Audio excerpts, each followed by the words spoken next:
life.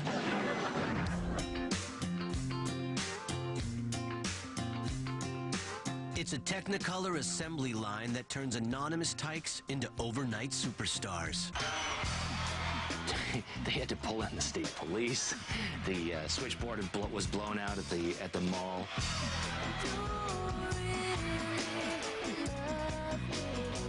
The world of the child star looks like a wonderful place.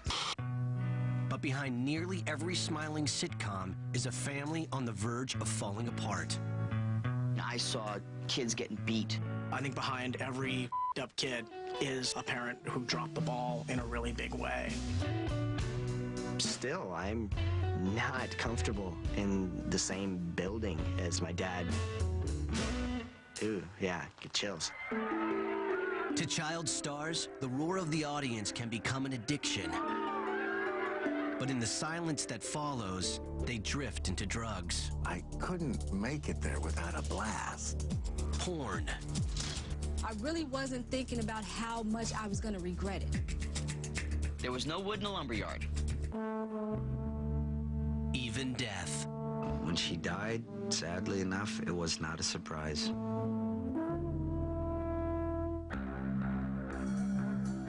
Even those who survive face run-ins with the law that are eternal fodder for the tabloid press. I see these cops and they're coming, and I'm going, Danny Partridge, the transvestite hooker. This is gonna make news. It was my fault for using drugs and being in stupid places, but I didn't shoot anybody. I know you see me, maybe on TV. Child stardom seems like no place for a kid to be. You need to focus, okay? You're going on in 2 minutes. That's not focusing. But there's always another parent who thinks otherwise. I heard the stories, but it didn't let that bother me. Stay here, Max. Sit down.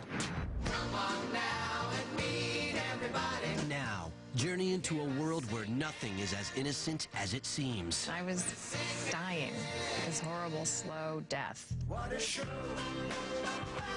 This is Child Star Babylon. I thought, oh man, I peaked at 9? Shoot.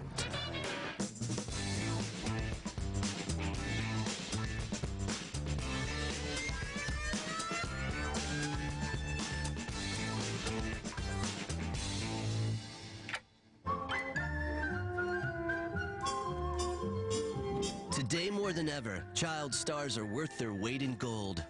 Together, the Olsen twins are valued at $250 million.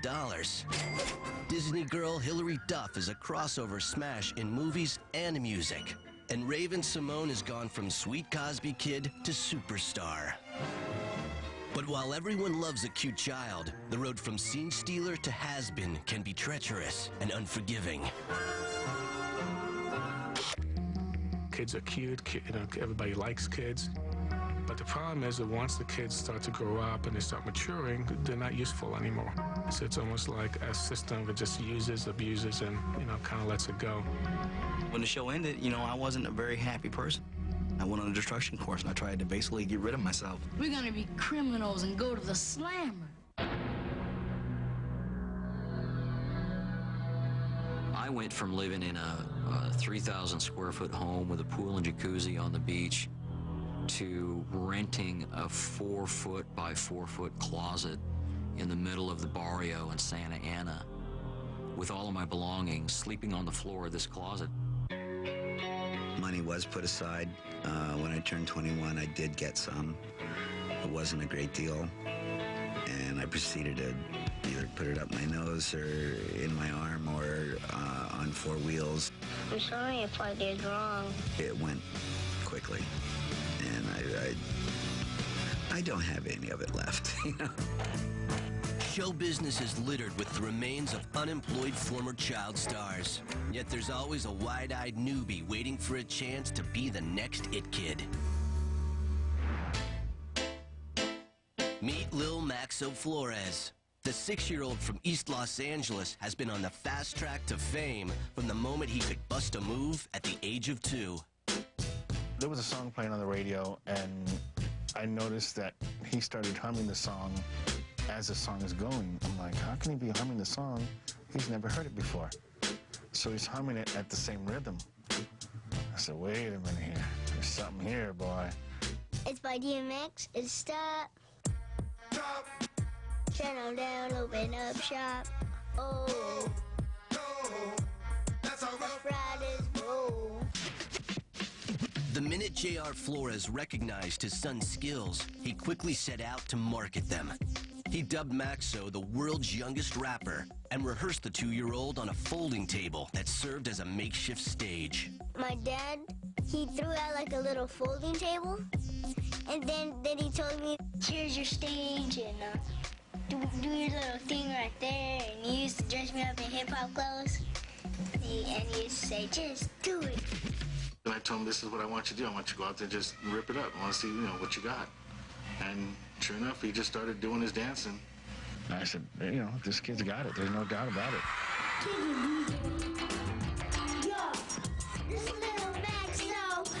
Little Maxo, so you better beware. When I leave, they follow. If I play, they say, respect my name. Yeah, he's the most incredible performer I think I've ever run across. He was a star. He was one of the... I met a lot of people that were stars, that ended up being huge artists and stars. He was the most obvious I'd ever seen. With his sights set on television and film, the buzz on Maxo is strong. But whether he's rapping or acting, history has proven that his shelf life will be short. He'd be wise to learn the lessons of the kids who came before him. As early as the 1930s, motion picture studios were turning teen cash cow Judy Garland into a pubescent zombie in search of a pharmaceutical fountain of youth. I mean, it wasn't really until she was messed up as an adult that we learned that the studio, was filling her up with the most weird cocktails of drugs to stunt her growth, keep her thin, get one more year out of Judy before she hits puberty. It was almost science fiction the way they were treating Judy Garland. In the following decades, the demand for fresh faces would remain insatiable. Some kids were pulling a paycheck before they could even talk. 60s kid star Johnny Whitaker debuted on the hit sitcom Family Affair at age 6, but he'd already been on camera most of his life. I had to. It's part of my job. I started working in show business at the age of 18 months. So as far as making a decision, I really didn't have any decision. Don't you care what I grow up into? You always hear the parents saying, I'm doing it for the kid. And I look and I think, I don't think so. Check with the kid. It's almost always vicarious or dollar motivated. A lot of parents wanted to be actors, or they wanted fame, they wanted money, they want to go to the premieres. And they look at these kids as their ticket, their ticket in. In the world of the child star, greed-driven parents hoping for a major payday are often willing to sacrifice their own kids to get it. Gwen Fox got a rude awakening when she began taking her daughter Jamie Foxworth to casting calls in the mid-'80s. It was really scary because they were not nice. The parents were more competitive than the kids, and the kids were just emulating, and they were just very harsh. They were really harsh. At one audition before landing a role in The Partridge Family, Danny Bonaducci bore witness to the desperate lengths parents would go to cash in on their kid. They were terrible, and they'd paint freckles on their kid. You could see a kid. His head, his hair wasn't red. They dyed this poor little bastard's head, and then they painted freckles on his face. And they'd be practicing cuteness. Now remember, smile. Now remember, and smile. And a little bigger, bigger. So it was awful. I saw kids getting beat, Kid would get whacked in the behind. That comes with the territory. Not every kid is made for it, and there are parents that push their children into doing it. Drew Barrymore's mother, Jade, was kind of the worst kind of stage mom because not only was she sort of forcing her daughter to go along on auditions, but she was also clearly not mothering her. I mean, you saw those pictures of the two of them like dancing at Studio 54 when Drew's like 10 and holding a drink. Starry-eyed parents are a constant component in the world of the child star wannabe. As the newest cast member of 8 is Enough in 1977, Willie Ames was caught in the crossfire of a fellow actor's public humiliation. I had replaced a kid that had the pilot, and his mother brought him to the set and sat there and pointed at me, and he said, "You see that? You see that? That's how you have to learn to act. Otherwise, that would be you out there. You blew it." And that poor kid just stood there and cried. And I thought, this is horrible. This is horrible. A few survive the grueling auditions and overbearing parents to gain entrance into child star Babylon, little realizing that their lives are about to change forever. Next, the shock of overnight fame. The creepiest thing is when people send you tapes of them talking and, they want to marry you. And later, from child actor to porn star. Why would they even know who I am? Because they're used to seeing me with braids, but the National Enquirer gave me a phone call to let me know that America knew. When Child Star Babylon continues. Stunt Mom, stay rocking. My TVs pop up in the eBay fans. Maxo sauce. Maxo right there. Thank you so much. He was born Maximilian Flores in 1997. But by the time he was 2, parents J.R. Flores and Paula Arion had already given their rapping and dancing son a stage name. His name is Maximilian, but he thought that if he went with Max, because a lot of people call it Max for short, he decided to put the S-O. The S was for a $sign, and it was for like good luck, to bring him money. And then the O was to make a happy face out of it. So it was little Maxo. Maxo made his stage debut in an LA nightclub even before his 3rd birthday. Though hundreds were in the audience, the young rapper says he wasn't nervous. I'm not shy, and that was my chance, and I did it. By early 2000, J.R. Flores had quit his day job to become a professional stage dad. Concentrating full-time on Maxo's career, J.R. says he will go to almost any length to see that his son succeeds as a child star. I knew he was going to be somebody. There's no doubt about it. I've always wanted a kid that was going to just sweep everybody off their feet. And little Maxo does. When I say little, you say Maxo. Little. The way he performs, the way he reacts, the way he comes at you, the way his aura, he's just something special. Flores has major plans to convert his son's talent into big bucks, plotting everything from television and record deals to clothing lines bearing the Lil Maxo brand. He seems unconcerned about the unrelenting scrutiny that will come with success. I heard the stories, but it didn't let that bother me. I just thought, he's my son. I know what he's got. They don't know it yet, but once they soon see it, it's going to be like, they're not going to know what to do. History has shown that Lil Maxo's odds for superstardom are slim. Of the thousands of kids who peddle their acting or singing skills, only a few emerge with a hit song or show, unaware that sudden celebrity will change their lives drastically and forever. From Donny Osmond to Aaron Carter, child stars are steamrolled by the mania of celebrity. Kids, what do they know about life? For Barry Williams, the onslaught began when the Brady Bunch made an early 70s appearance at a San Jose shopping mall. Well over 100,000 people. They had to pull in the state police. The switchboard was blown out at the mall. They had 3 tiers of people there to say hello or see us. And I thought, oh, this is probably pretty close to getting famous. Hello world, here's a song that we sing. The Brady sitcom Neighbors, the Partridge Family, quickly had equally hysterical fans. A whole lot of loving is what we'll be bringing. As pint-sized Partridge Danny Bonaducci discovered with co-stars David Cassidy and Susan Day. We went to Cincinnati, I believe it was. And there was a parade there, and we were going to be in it. And we literally, the show had been on like 3 times. David Cassidy literally had chunks of hair ripped out of his head. And Susan had clothes ripped. Susan never fully, in my estimation, recovered from that moment. For For some child stars, the sudden attention can be traumatic. For Danny Bonaducci, it began as a blessing. Without the Partridge Family, I was a short, fat, red-headed geek. With the Partridge Family, I'm Pierce Brosnan. You know what I mean? I had my first sexual experience was on the set of the Partridge Family.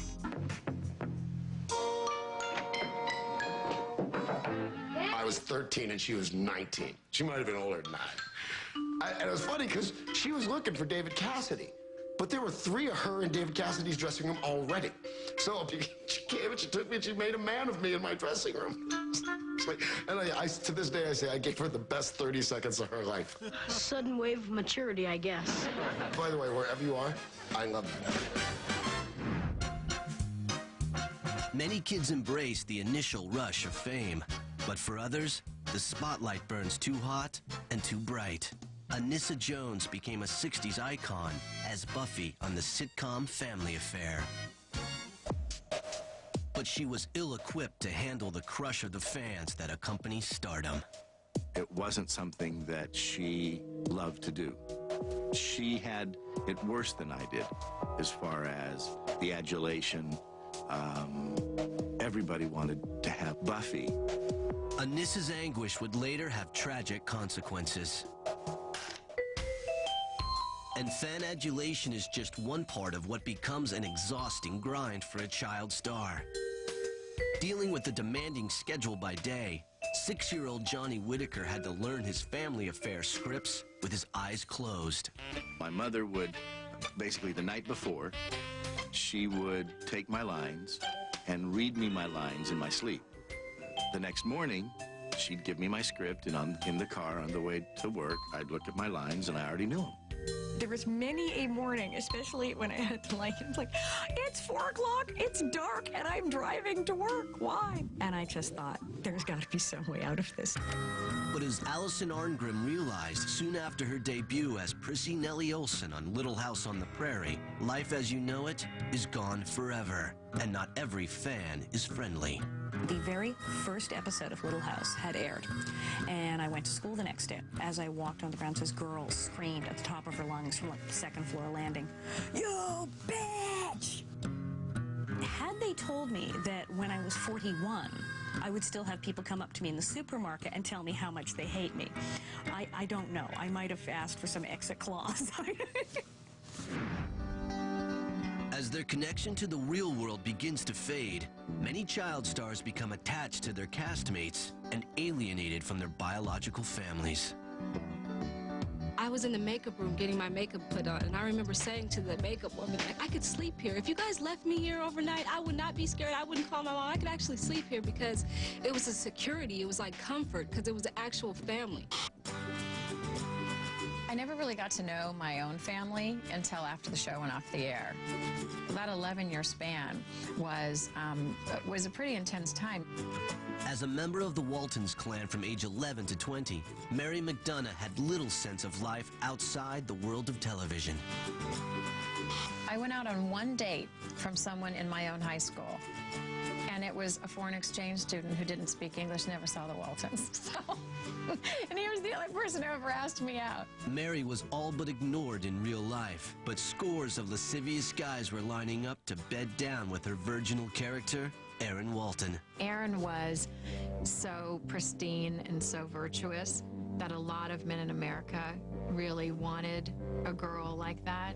Is that so terrible? The creepiest thing is when people send you tapes of them talking and, they want to marry you, and they get confused that I am not Erin, and sometimes that was kind of creepy. As many child stars discover, some obsessed fans have difficulty separating fantasy from reality. I had the one stalker used to come to my high school. The weirdest thing he did was stalk me with a giant tree branch. It was an entire limb from a tree. It took up the entire hall. And he was just standing there calmly holding a tree branch, waiting with this sort of crazed John Hinckley look on his face. And I had to send someone down to the office to call the police. I escaped 2 kidnapping attempts. One on the street I lived on in Oxnard. Car car pulled up, and they tried to pull me inside. And they knew who I was. The guy that was pulling me was going, "Come on, Eddie, come with us, come with us." And I just gone to the ice cream truck, and I threw the ice cream at the guy, and I ran away. I ran home. The attraction to a child star can linger for years. In 1981, Willie Ames encountered an overzealous female fan who felt the need to connect with his hunky character in a public restroom. I stopped, and I turned around and I looked, and here's this girl, with her chin on my shoulder, and she said, I always wanted to meet you. All of a sudden, I feel this hand there grab me while I'm going to the bathroom. Overly amorous fans are one of the many hazards of life in child star Babylon, but even greater dangers lie ahead. Next, child stars wrestle with adult temptations. I don't think I did a single scene sober. And later, from sitcom stardom to Skid Row. Out the door, my mom looks at me and she says, "Listen, I just want you to know that I love you. Because when you die, and that's any day now, I want to be able to say the last words I said to him were, 'I love you.'" When child star Babylon continues. In early 2000, J.R. Flores quit his job and cast his lot on the back of his 2-year-old son, Lil Maxo. Hoping to break into the worlds of music and television, he tossed Maxo into the eye of the celebrity hurricane. He's out hustling his son until the wee hours at premieres and clubs, wherever some powerful bling might rub off on his child. He's the only kid I know that can walk into a club and get the red carpet, Anytime he heard about any kind of event where anyone might be there, he would take Max. It didn't matter if it went on until 3 in the morning. He would hang out, waiting, desperately hoping to meet somebody from the music industry or somebody that could help him in his plight, He doesn't want to stop. Dad, I don't ever want to stop. I gotta go with what he says. He's my son, But for all his parents' claims that Maxo is loving every minute of it, the child is more than happy to get some time to himself. I asked my dad, "Are we doing something?" And he's like, "Yeah." And then the next day I asked my dad, "Are we doing something?" He's like, "No." And I'm like, "Woohoo!" Seen you on the TV. I seen you on that show. You make the people crazy, and then you let them go. Maxo better enjoy what's left of his childhood, because for the young denizens of child star Babylon, a normal upbringing is almost impossible. Kid stars from Michael Jackson to Macaulay Culkin actually grow up on stage and on camera, only to find their awkward adolescences subjected to painful public scrutiny. If you're a normal teenage girl and you get a zit, you may not want to go out that day. You may want to stay home from school, cut class, do anything not to be seen.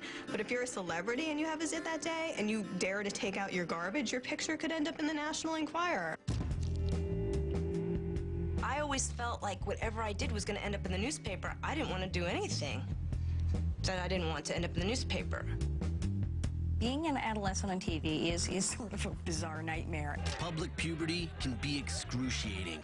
And on the set of The Little House on the Prairie, some of the crew raised the stakes on the cast, handicapping the female growth spurts of adolescent stars Allison Arngrim, Melissa Sue Anderson, and Melissa Gilbert. Your entire biological process of adolescence were up for, spectator sport and debate and, they were sort of like, armchair quarterbacking your entire pubescence. And so I was totally flat-chested in school, and I was considered highly developed in the first one with boobs on the prairie. So I at least won that round. And I can at least take that to my grave. My self-esteem at that point was so low. To even win that feeble contest was like a big deal for me. For young girls in particular, the pressure to look your best can be enormous. Body image issues made both Tracy Gold and Christina Ricci anorexics. Come on now and meet everybody. The Partridge Family's Susan Day was so stressed out about shedding pounds that she literally changed colors. Susan Day turned orange, man. All she would eat was carrot sticks. And at first they were worried about her weight. And appropriately, she was too skinny. Then she turned orange, like someone had stained her. Excuse me, Miss Day, we really have to talk to you. You're quite orange. You know, you can only light an orange human being so many different ways. A lot of girls develop eating disorders, not because they're overeating, just a normal body changes, but they start starving themselves because they gotta look skinny. While Lori Partridge ate like a bird, Knots Landing's Claudia Lano was devouring everything in sight and hating herself for it. Surrounded by an ultra-slim cast on the 80s nighttime soap, Lano decided to eliminate her flab one snort at a time. They were all like so skinny, and I had never been skinny. I just, you know, I ate too much, and so I did drugs that would keep me from wanting to eat. You know, I didn't want to be fat on TV. Determined to stay thin, the 15-year-old subsisted on a steady diet of cocaine. Sadly, you know, you're also bleeding from the nose. But boy, I got thin one year, and people, oddly enough, were going, God, is Claudia doing drugs? And no, it's genetics. It's genetics to lose 30 pounds in a month. With Hollywood's unrealistic expectations weighing them down, adolescent stars are forced to grow up fast. And to help relieve the pressure, many turn to coke, booze, and pot for relief. Even Uncle Mike and Aunt Carol are trying to pretend like it never happened. I was on a gig, and for the table read, there was an actor that I knew that, you know, they were saying, well, we saw you on this thing. And he goes, yeah, I learned how to drink on that one. And then, like, you know, oh, yeah, I smoked pot for the first time on that one. And I'm like, where the hell was your dad or your mom? From Leif Garrett to Mackenzie Phillips, child stars have long wrestled with drugs. Brandon Cruz was just 14 when he played a Little League pitcher in the 1976 smash, The Bad News Bears. But he partied like a grown-up, even when he was shooting his scenes.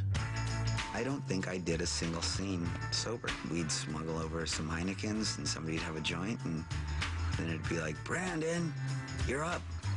And, oh, I gotta go film.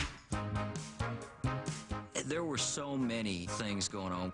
It was all over the lots. I was using all the time when I was working. I used to eat, you know, a big chunk of hash and just kind of in the middle of the, you know, scene just go, Willie Ames' on-set drug munching would set the stage for a free fall that would last into adulthood. And while getting high can provide a temporary escape, all kids in child star Babylon eventually realize that they can never outrun their very public past. Next, a nearly fatal decision puts Mary McDonough on the brink. But I looked horrible. I was dying. This horrible, slow death. And later, child stars crushed in the aftermath of fame. I woke up on a Monday and Rona Barrett said Mary Anissa Jones, who played Buffy, died yesterday of a drug overdose in Oceanside, California. And I just lost it. What? Oh, why? When child's... In the summer of 2002, talent manager Paul Stewart signed on to work with 4-year-old rapping sensation Lil Maxo after meeting the young performer on the set of a Drew Hill video shoot. Out in front, I seen this little tiny kid. He was 4 at the time, and he's signing autographs. You know, all these other little kids that were standing there trying to get, like, Drew Hill's autograph and stuff like that. And I was like, who's this kid signing autographs? Stewart believed Maxo was a natural for film and television. He quickly placed the diminutive rapper in videos from Nas and 50 Cent. Say you a gangster, but you never nothing. Say you a wankster, and you need to stop running. But the manager soon felt that stage dad J.R. Flores was more concerned with the cash than with his kid. I think he makes really unsound judgments, you know, from a lack of experience and also motivated by greed, you know, and I think people don't want to, a lot of people are turned off. We had meetings at Disney and Nickelodeon, and he's scolding the kid in front of the executives, and people are, you know, because he didn't like the way he answered a question or something they asked him, and people are looking at him like, you know what's going on here. You're going on in 2 minutes, okay? And so we got to get this thing straight, okay? Can I just sit down right here? You're going to sit... No, you need to focus, okay? That's the whole purpose, okay? The whole thing of everything we're doing now here is to focus. Wait, I'm talking. That's not focusing. Remember what I told you, though, okay? This is what it's all about. This has to stop. See? This is not good. Stay here, Max, sit down.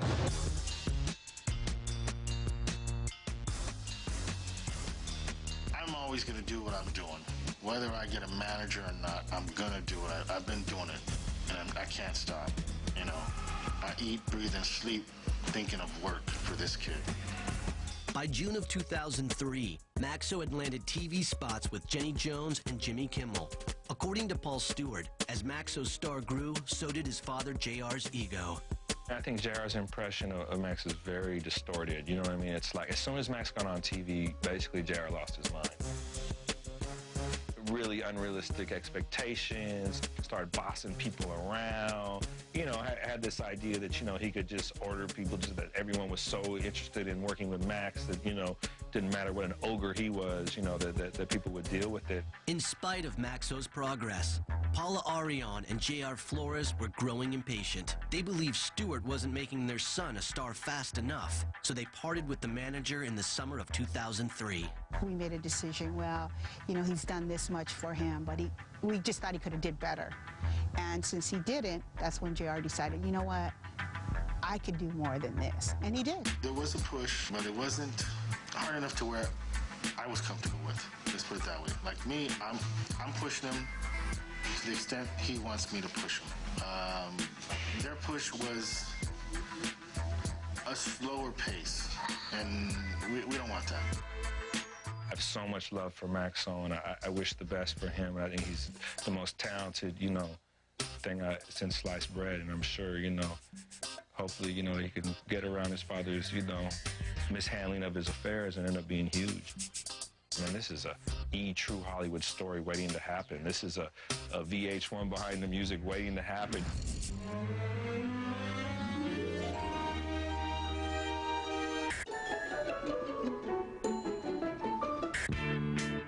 If JR's plans succeed, both he and Lil Maxo will discover that fame is both intoxicating and fleeting.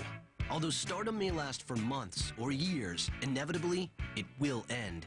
And few young performers are prepared for a moment that arrives with the subtlety of a sucker punch. I thought it would be a smooth ascension, and from the time I'd started when I was 11 years old, that's exactly the way the career had gone. It always built and developed, and when the Brady Bunch ended, it came to a grinding halt. It seems to me that fame went away, that I became a has-been almost as quickly as I got famous. I drove to the studio to clean out my belongings from my dressing room, and they wouldn't let me on the lot. The same guard I had said hello to every day would not let me on to the studio lot. I had to get permission. And when I pulled up next to my dressing room, my name was gone and somebody else was in there and their name was on it. And I mean, it was just over. It's a bitter pill to swallow. And even the biggest and brightest of stars get an unceremonious boot out the door when the lights go out. I found out the show was canceled by somebody calling me and reading it in the newspaper. I'm like, what? What did I do wrong? I kind of took it personally, like, well, I can do better. You know, I won't do that again, right? You know, canceled is canceled. It's very shocking, especially for a young child. You're like, what did you do wrong? Everything I was thinking is I probably did something wrong that they didn't like.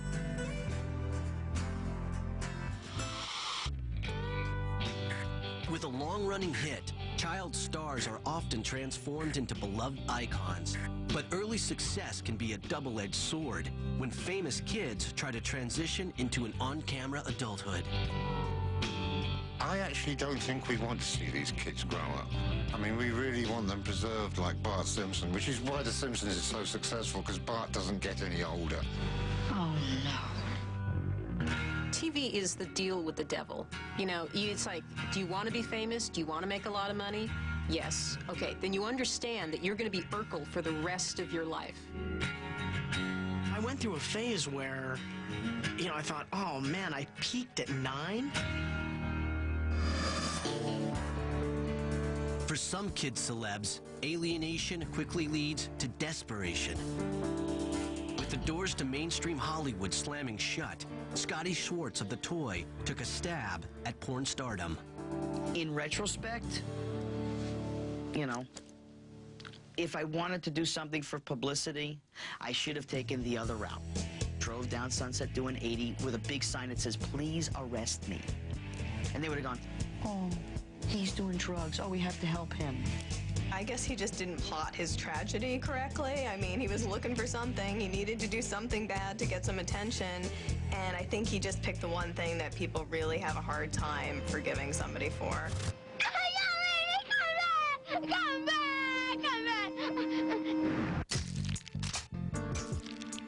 In 1996, Schwartz starred in a porn movie called Scotty's X-Rated Adventure, but performance anxiety ensured that his adult film career was even shorter than his time as a child star. There was no wood in the lumberyard, so it was the most difficult thing I have ever tried to do in my life. It wasn't successful, but I tried. It's a common Hollywood tearjerker when audiences only love you for the cute kid you used to be and are unwilling to see you as anything else. I was totally typecast as Aaron Walton. Nobody ever even remembers my name. I'm just that other Walton girl. You know, I remember someone saying, well, as soon as the show's over, you should just plan not to work for at least 10 years. And I thought, not work for 10 years? That's all I've ever done is worked. You know, I've worked since I was 9. How would I not work?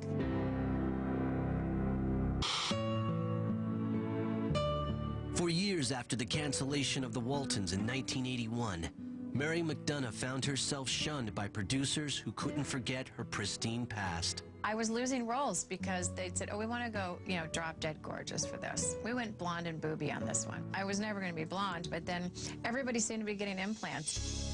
In 1984, in a desperate attempt to sex up her virginal image, the woman America remembered as innocent Erin Walton made a fateful choice. That's when I got implants, thinking that it would help my career. And I went into a tailspin of illness because the silicone gel breast implants ruptured in my chest and made me sick.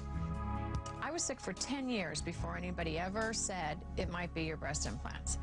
And my career tanked. I went into the toilet. I looked horrible. I was dying, this horrible, slow death. In 1993, Mary had her breast implants removed and her health quickly improved. But all who follow her will always feel the pressure of surviving child star Babylon. Next, a dispute between a kid actor and his father turns ugly. I'm not comfortable in the same building as him.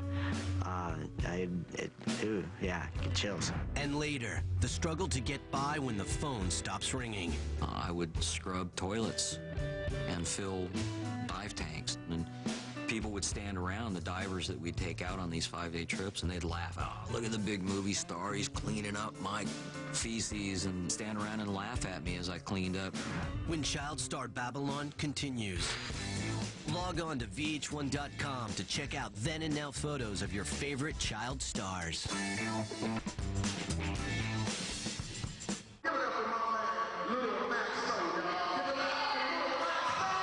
It's the summer of 2003, and Lil Maxo is performing everywhere from birthday parties to high school basketball games. In an effort to get him in front of famous faces, Maxo's dad, JR, lines up a gig for his son at the Neverland Ranch, at a party hosted by former child star Michael Jackson. It was fun. We went on the wheel thingy, the big thing. I went on there like 150 times and it gave me sick. And then I went on these swings like 3 times. Then I got to meet Michael Jackson. Maxo spent the day cavorting on the Neverland grounds, but when it came time to hit the stage, the young entertainer was exhausted. My dad had to wake me up. Because I was all cozy, and then I was like, son, you gotta wake up. You're about to perform right now. I'm like, okay, Dad. We always tell them, you can have your fun, but when it comes to work, that's game time. You gotta do your, you gotta do what you're here for. He woke up, I told Max, I said, mijo, we gotta do this. They're waiting for you. These chains, got ready, walked on stage, smashed it. Yeah, I might be young, but that this little kid got your girlfriend's tongue? I mean, it was awesome. They thanked him, he threw kisses, whatever made them happy, and he went back in his mom's arms, and he was out again. Maxo's effort didn't go unnoticed by Michael Jackson's father, Joe, who drew a comparison between the young rapper and his own son. We were in like a parking lot, and this girl saying, cause I was with Joe Jackson, she said, "Is that the new little Michael Jackson?" And could you believe what Joe said? Even better. Wow. If he ever makes serious money, Lil Maxo better put some of it away for the future, because everyone who exits child star Babylon has to survive on the other side. And even kid actors who make millions of dollars sometimes discover that their parents have left them penniless. Boy, you sure do know how to operate. I think behind every up kid is a parent who dropped the ball in a really big way. It is the quintessential former child star story of the kid who has his money ripped off by the people he thought was protecting him. For decades, child stars like Aaron Carter have found themselves battling for financial freedom from their folks. But no one knows the dangers of parents holding the purse strings better than Different Strokes' Gary Coleman. By the time Gary turned 18, he had earned almost $20 million, and he was almost completely broke. And at the end of the day, when the career was done, after making $18 million, Gary's parents were rich, and Gary was working as a security guard. I'm sorry, something's wrong here. When kid stars become the family business, things can get ugly when it comes time to divvy up the pie. Miko Hughes is only the latest kid actor to take his father to court. In the early 90s, he made big bucks in movies like Pet Sematary. Hi, Daddy, I love you. But in court documents, Miko now claims that his father, John Hughes, stole virtually every penny he made as an actor. He went and saw the Olympics when they were in Utah. But when my mom would ask, you know, I need some money for groceries, that kind of thing, we have no money. There's nothing left. By 2002, Miko says his child star earnings were a distant memory. That March, citing enslavement and verbal abuse, he and his mother finally fled the family home. It all kind of hit me, and we were scared of him because it had gotten to such an extreme point. And I'm not comfortable in the same building as him. Get chills. This was an abusive, violent man who not only dominated Miko and took his money, but was doing the same to Miko's mother. It just got to the point where we couldn't take it anymore, and we didn't really have anywhere to go. We went to my brother's house, and he had a trailer, lived in his trailer out in his front yard for a couple months. When we did come back into the house after leaving for 2 months, everything was gone. He stripped the house. In the spring of 2004, Miko took his father to court in an effort to recoup lost earnings. His attorneys alleged the amount to be hundreds of thousands of dollars. I don't even know how much I made over the years total, because he was always in control. He always said, I will take care solely of all the books, all the paperwork, all that kind of stuff. But in child star Babylon, a riches to rags story is commonplace. Jamie Foxworth says she thought she would hit the jackpot when she was 18. So, Grandma, are you going to be a June bride? But when her mother, Gwen Fox, declared bankruptcy in 1999, a judge allowed her to use Jamie's trust to pay the family debt. After yelling at her for like 3 minutes straight, I remember her taking a deep breath and just crying like, well, Jamie, I had to do this. Just listen to me. Soon enough, I found out that there was really nothing left for us to live off of. Well, we were starting to have financial problems. I had exhausted most of my funds, you know, that I had made, and it was hard. By the summer of 2000, 21-year-old Jamie was broke and hadn't worked as an actress since she was ousted from Family Matters in 1993. She finally did land an acting gig by taking the name Crave and performing in adult films. So let's show everybody what you look like naked. The first one that I did, I was drunk and I was smoking. And It wasn't long. It was actually maybe a half an hour of filming. And my whole mind is like, well, it doesn't seem that bad. You know what I'm saying? Everybody has sex. Everybody does it. You know what I mean? I really wasn't thinking about how much I was going to regret it. Thank you. Jamie's XXX career was short, but she managed to star in such films as More Black Dirty Debutantes 32 and Sugar Walls 29. She naively believed no one would connect the porn vixen Crave with Jamie's wholesome TV past. Why would they even know who I am? Because they're used to seeing me with braids, but the National Enquirer gave me a phone call to let me know that America knew. So there was no more running and hiding. There was nowhere to hide. They had my cell phone number. There was nowhere to hide. The Enquirer headline was a wake-up call for Jamie, who is now trying to crawl from the wreckage of her shattered career. But as we will soon see, when fame fades, desperation becomes a way of life. Next, child stars fall apart. When one of us goes down, you know, it's pretty devastating. And later, from different strokes to a charge of murder. It was my fault for using drugs and being in stupid places. Yeah, that was my fault. But I didn't shoot anybody. I ain't did that. When child star Babylon continues. I've always been... January 2004, with television pilot season only a month away, J.R. Flores realizes he can't do it alone.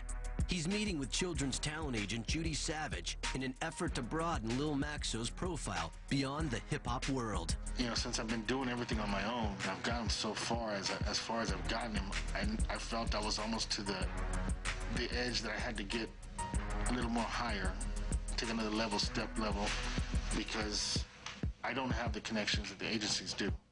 Bill Maxo, hi there, how are you? Cool. Oh, well, aren't you a gentleman? Did you bring along a picture and a resume so maybe I could see? Yes. Oh, you have a bathroom I can use?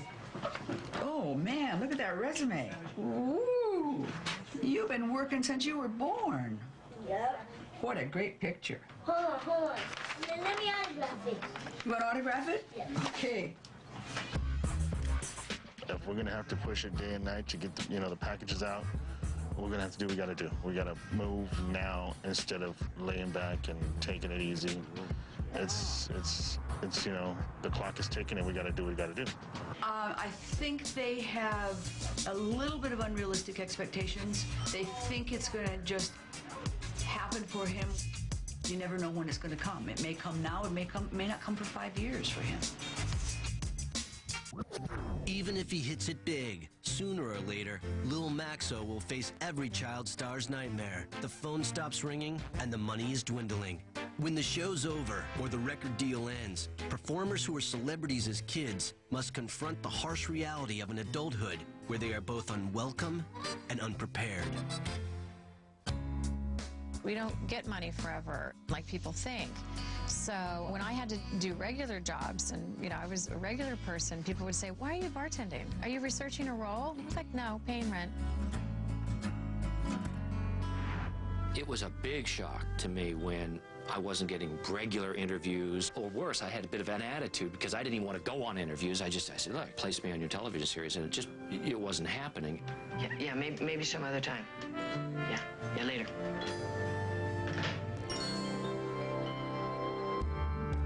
I just wasn't what they were looking for. They wanted me to be 9 years old still, but I'm 20 and I need a job. By 1991, former child star Brandon Cruz was out of work and destitute. So broke, he tried to sell the story of his own drunken driving arrest to the National Enquirer. It was one of those periods where I wasn't really working a lot, and I knew that the Enquirer bought stories, so I called the guy up that I knew, and they turned me down. So it's like, not only could I not get arrested in this town, but I couldn't even sell the story once I did get arrested. It's the kind of humiliation that becomes commonplace in child star Babylon. In the summer of 2001, former 80s heartthrob Corey Haim was so desperate for dough that he went to incredible lengths to make a buck. Corey Haim just completely disappears, has some drug problems, ends up at one point offering a molar, of his own molar, on sale at eBay. When you're selling your own teeth on the internet, you know, that's kind of messed up. With all the obstacles facing them, it's no surprise that some former child actors find the aftermath of their stardom too much to deal with. Little Anissa Jones was adored by millions as Buffy on the 60s hit Family Affair. But by 1976, she was 18, all but forgotten, and wrestling with a major drug addiction. I was in Salt Lake City when I woke up on a Monday and Rona Barrett said Mary Anissa Jones, who played Buffy, died yesterday of a drug overdose in Oceanside, California. And I just lost it. Why? Oh, why? Anissa Jones is the first TV star tragedy, and I think it hit home more again because she was little Buffy, who people had seen in their living rooms for years. Anissa Jones's 1976 death triggered a personal and professional freefall for her co-star, Johnny Whitaker. By the early 90s, divorced, alienated, and ignored, Johnny had turned to drugs for comfort. Chemicals are wonderful. They make everything go away. They make you feel great. There is no big hole. By 1995, Whitaker was so strung out that he delivered an anti-drug speech to young performers while he was high on crack. I couldn't make it there without a blast. And so in the car, I did a blast and was just... and got up there, and I don't know what I said. Whitaker's descent continued for 2 more years, until one day in 1998, when he had a sudden epiphany about his life. I had some drugs, and I couldn't get high. 7 o'clock in the morning, supposed to be to work, and I couldn't get to work, and I stopped and went to an AA meeting. Started crying, and 6.5 years later, clean and sober. I want to get out and taste life as it really is. Dana Plato never got to experience her moment of clarity. The former Different Strokes star flamed out spectacularly, going into a drug-induced spiral soon after the series cancellation in 1986. By 1991, her mugshot was more familiar than her headshot, especially when she made national headlines for botching a robbery attempt at a video store in Las Vegas. When one of us goes down, you know, it's pretty devastating. And to see Dana really fall apart the way she did, I mean, that was really sad. That was really hard to watch. By 1998, Dana had hit bottom. She appeared in a lesbian softcore flick called Different Strokes that was designed to cash in on her primetime past. A year later, she seemed on the verge of collapse. 3 days before she died, I called her and I said, hey, Dana, let's let me get you into a program, you know, I can help you. And she told me, well, you know what, Todd, I don't have that problem like you do. On May 8th, 1999, 34-year-old Dana Plato was found dead in Oklahoma City. Her death was ruled a suicide by drug overdose. Dana, unfortunately, was very much in denial. When she died, sadly enough, it was not a surprise. No, I really wasn't shocked at all. It was inevitable. You know, you keep messing with stuff like that, and that's one very obtainable result. You know, if you want to slowly commit suicide, you can do it. A lot of guys at school smoke grass. Like the other Strokes stars, Todd Bridges struggled after child celebrity, wrestling with a drug addiction of his own and multiple arrests. In 1989, he was charged with attempted murder for the shooting of a man in a crack house, but he eventually beat the rap. It was my fault for using drugs and being in stupid places. Yeah, that was my fault. But I didn't shoot anybody. I ain't did that. I won my case fair and square. You know, the jury realized that it was a sham. They tried to get me and it didn't work. String of arrests, arrested for gun possession, got off on a murder that hopefully he didn't commit. But how do you go from TV to being found outside a crack house with a gun? I don't know. I'm fortunate and blessed through God that I'm still alive, that I didn't die, that I didn't get shot and killed somewhere, you know, or buried somewhere, you know. I'm very, very blessed with that. Today, Todd Bridges is sober and on the mend. But in child star Babylon, tragedy is never far away. In December 2003, 27-year-old Jonathan Brandis, a former child star on Sequest DSV, hung himself in his apartment. Some speculate that his suicide was the result of his depression over an inability to cope with life as an adult. Jonathan's a very sad case. Obviously, he hung himself at 27 years old. So far, nobody really knows what was going on in his head, but it does seem clear that he was despondent over not being able to really restart his career. The death of Jonathan Brandis is an extreme example of the nasty fallout of childhood fame. But all former kid stars discover that breaking free from the showbiz machine can be life's toughest role. I had zero money, and then I went to work on the commercial dive boats, and I would scrub toilets and fill dive tanks, and people would stand around, the divers that we'd take out on these 5-day trips, and they'd laugh. Oh, look at the big movie star, he's cleaning up my feces, and stand around and laugh at me as I cleaned up. Here's the job I could count on. Here's the job I did at least 10 times. Christmas Eve, Christmas Day, depending on how many days they wanted and how much I could get from them, I would go to a Kmart opening, and I'd sit in a tree. Know why? Because I was Danny Partridge in a pear tree. Danny Bonaducci spent most of his 20s strung out on drugs. By the mid-'80s, he was just another junkie sequestered inside a Hollywood Fleabag hotel, not caring whether he lived or died. There's a knock on the door, so I hide my drugs in the medicine cabinet, and I answer the door. It's my mom. So she comes into this seedy hotel room, right? There's like blood on the wall and stuff, and the pillows are stained. Up the door, my mom looks at me and she says, listen, I just want you to know that I love you. Because when you die, and that's any day now, I want to be able to say the last words I said to him were, I love you. And I went, okay, very dramatic. Danny began to get his act together, and by 1991, he was working as a radio disc jockey in Phoenix. Still, he couldn't stay free of trouble. On one fateful night in March of '91, he led police on a high-speed chase after assaulting a transvestite hooker. I see these cops, and they're coming, and I'm going, Danny Partridge with the transvestite hooker.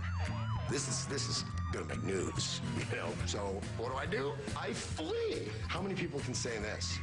I'm in a high-speed chase, listening to my own high-speed chase on the radio. Danny was caught and pleaded no contest to assault charges. He paid for plastic surgery to fix the hooker's nose and eventually went on to a successful career as an LA DJ. One of the lucky few to escape child star Babylon intact. Next, from hunky teen star to Bible man. 40 years old, I wear spandex for Jesus. I mean, that's funny. When child star Babylon continues. Log on to VH1.com to check out then and now photos of your favorite child stars.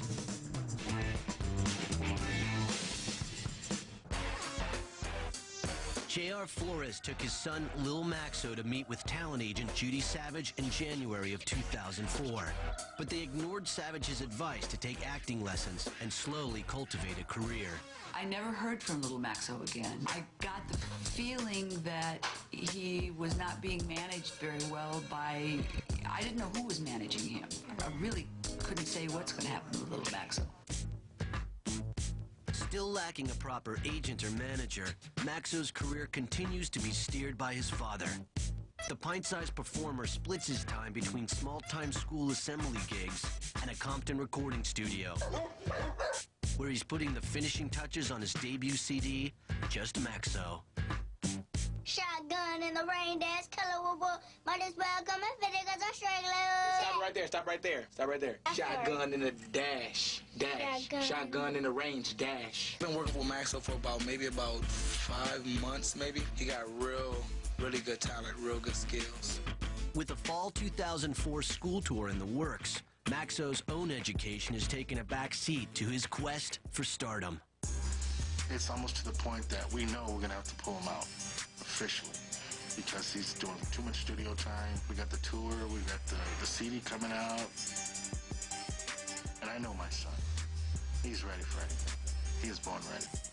Someday, Lil Maxo may be a familiar face to several generations of fans. If so, he will come to realize that fame is the easy part. It's the aftermath that's the real challenge.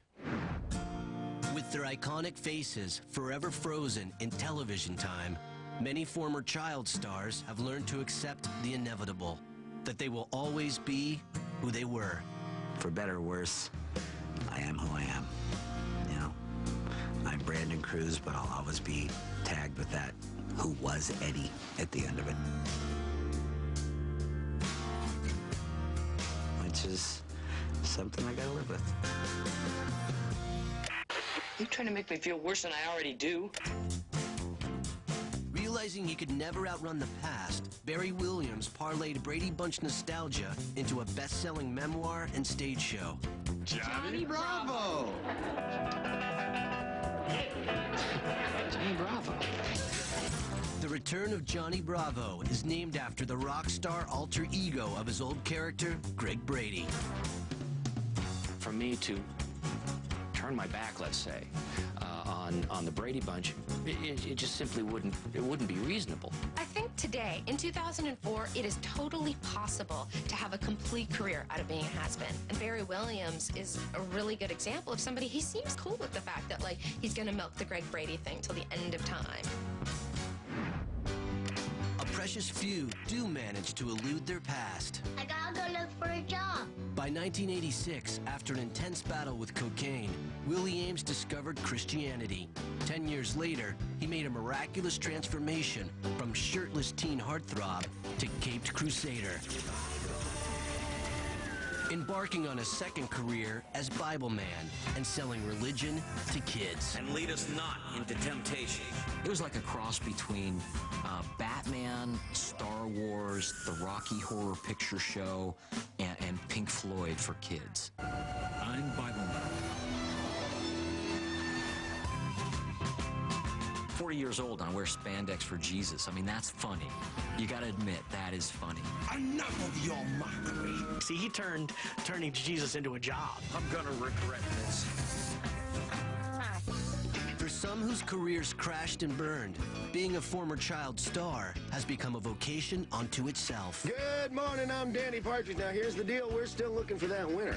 And many have appeared on television to turn their personal pain into financial gain. Grass is the game, mud is my name. You know, Todd Bridges shoots at a couple folks, does a little crack. All of a sudden, he's on Geraldo. They're making the ride. They're in limousines, for sake. How do I get on? Oh, you must hate me. I wouldn't blame you. There's a definite phenomenon of milking the has-been stature. It's Entertainment Tonight, it's reality TV shows, it's celebrity boxing. It's really sorting through the cultural garbage and recycling it. Today, thousands of kids dream of counting cash like the Olsen twins or becoming a teen cover girl like Hilary Duff.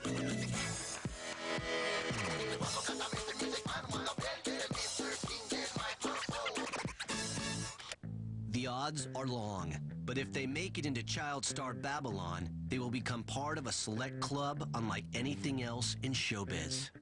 I'm going to be a psychiatrist in Hollywood. Dr. Nancy Olsen, shrink to the stars.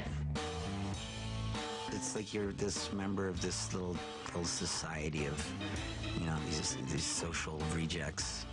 And then, you know, we really don't fit in anywhere unless we're kind of together. No one knows what it's like unless you've done it. And there are just odd aspects to it that you can tell people about, but no one really understands it. And despite all the hazards and all the pain, even some former child stars say they would do it all over again if they could, and will keep it going if they can. I never get the feeling of, okay, I'm going to give this up. I'm never going to give it up. It's never going to happen because that's who I am. That's my character. That's me. I'm an actress. Today I worry about where's my next job. Where is it? You know, come on, give me something. You know, throw me a bone here. What a show.